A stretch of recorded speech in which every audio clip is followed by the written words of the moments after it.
Nay, ano pong niluto niyong ulam? Heto, pinaksiw ko ang bangus. Sariwang-sariwa ito. Abay, mayaman tayo dyan kung pagdating lamang sa yamang dagat. O siya, nak, tikman mo nga ito. Matabang ang aking panlasa. Ang sarap! Saktong-sakto lang asim. Tayo, tikman mo.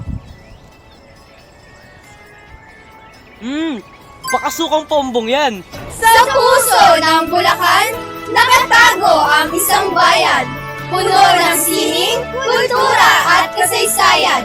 Ang bayang patuloy na yumayabong sa bawat hakbang ng panahon. Ang minamahal at pinagmamalaki naming Bayan ng Paumbong!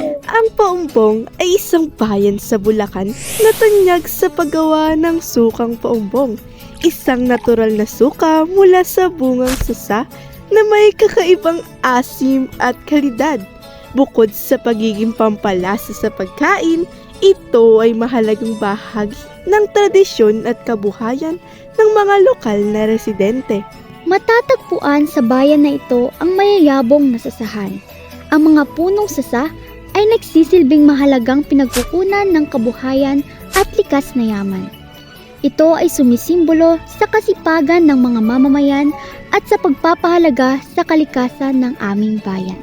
Dito ang paggawa ng pawid mula sa dahon ng sasa ay tradisyong sumasalamin sa kasipagan at pagmamahal sa kultura at kalikasan. Sa bawat hibla ng pawid, dama ang dedikasyon at pagmamahal ng isang pamayanan na pinapahalagahan ang kanilang pinagmulan. Ang sayaw sa panyo ay isang tradisyonal na sayaw ng Barangay Kapitangan, Paumbong, Bulacan na sumisimbolo sa pagkakaisa at sigla ng pamayanan at patuloy na pinapanatili ng mga tagapagtaguyod nito. Ang talabahan ay isa sa ipinagmamalaki ng bayan ng Paumbong, Bulacan. Dito nagmumula ang sariwa at masustansyang talaban na nagsisilbing kabuhayan ng maraming pamilya.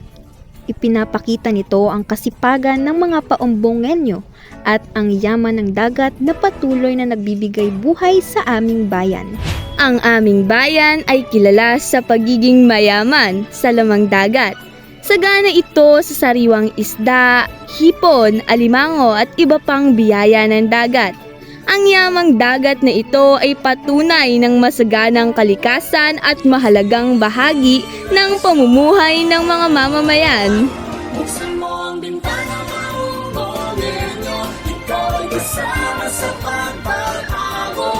Mamamayang may tiyaga at respeto, tipid pagkataong disiplinado. Kasaysayang mariwala ay madarama, saan mang sulok ng munisipalidad. Mayang kakaiba't ganda, tayo ay gusto, tayo ay tulong-tulong. Halika na dito sa Paumbong. Uy, Mare! Kain kayo! Paksiw ba yan? Sukang paumbong ba gamit mo dyan? Tara, kain tayo!